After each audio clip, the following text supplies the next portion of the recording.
Dans sa toile et l'attend.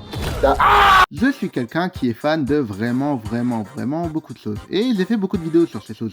Mais ironiquement, j'ai pas fait de vidéo sur le top 3 des choses que je suis le plus fan. Et quelles sont les choses dont je suis le plus fan? Eh ben c'est très simple. Dragon Ball, Donkey Kong et Marvel. Et ces derniers temps, j'ai été plutôt gâté. Parce qu'on a eu déjà l'année dernière la sortie du tout nouveau The Donkey Kong Bonanza.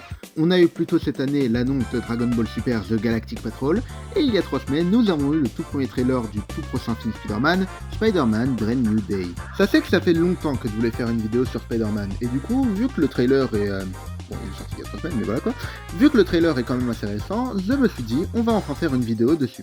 Alors, yo les potes, c'est Franson4, et aujourd'hui, nous allons parler du trailer de Spider-Man Brand New Day.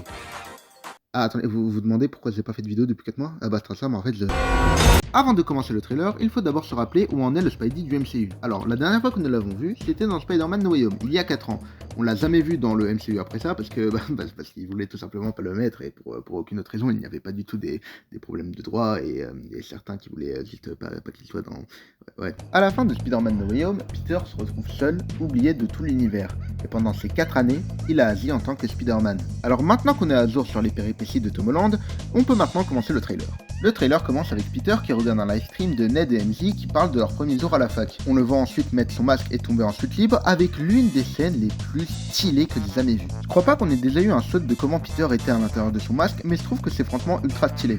On voit comment Peter mène sa vie maintenant, tout seul et encore avec la lettre qu'il devait lire à Ned et MJ à la fin de No Way Home. Je suis vraiment content qu'on ait enfin Peter avec une vie misérable parce que l'un des problèmes que j'avais avec lui dans le MCU, c'est que tout allait vraiment trop bien pour lui.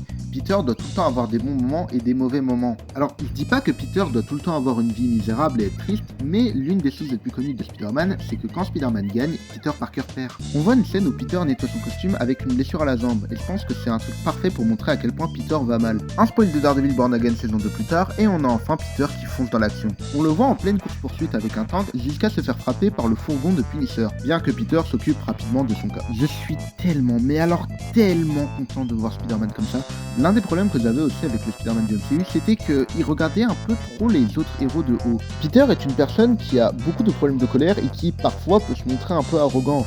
Et le fait que dans tous les films du MCU, il était tout le temps en mode Monsieur Stark, ça m'avait vraiment énervé. Et du coup, je suis extrêmement content de le voir déjà péter la gueule du Punisher et l'appeler Frank. Aussi, en parlant du Punisher, son design, je trouve qu'il est un peu bof. Je trouve son crâne est trop délavé. J'aurais préféré qu'il garde son design de One Last Kill. On voit aussi Peter dans une fête où il voit MJ se faire séduire par un...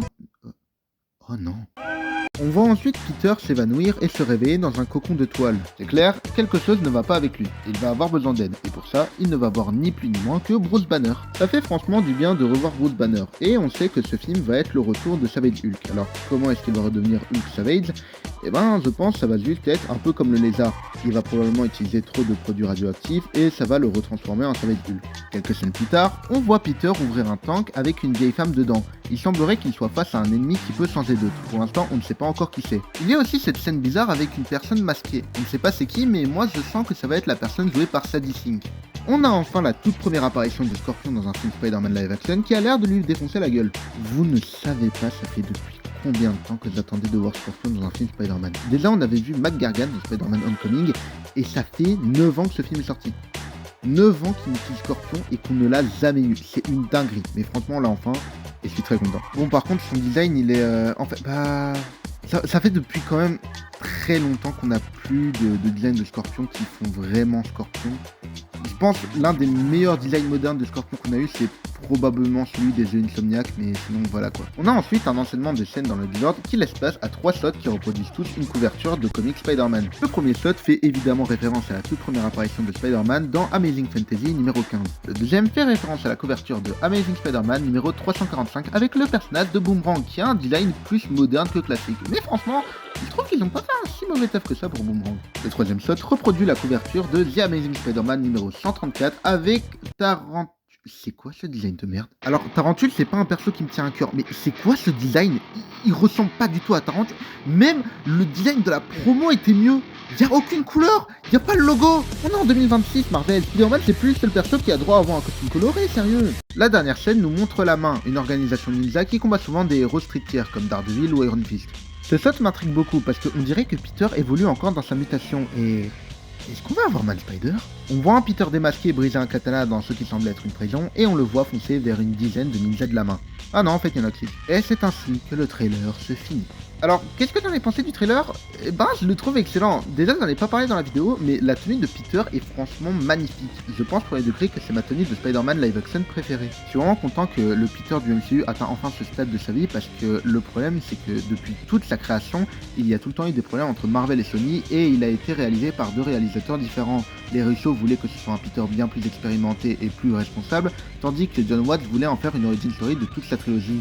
Alors ouais, il y a eu des problèmes, mais je pense qu'ils sont enfin en train de trouver ce qu'ils veulent faire avec ce Peter du MCU, et j'espère que ça va continuer d'être génial. Et voilà, c'est tout pour cette vidéo, content d'être de retour. Je sais pas quand est-ce que je vais refaire une vidéo, l'épisode 4 prend vraiment beaucoup trop de temps et plus que j'aurais voulu que ça prenne.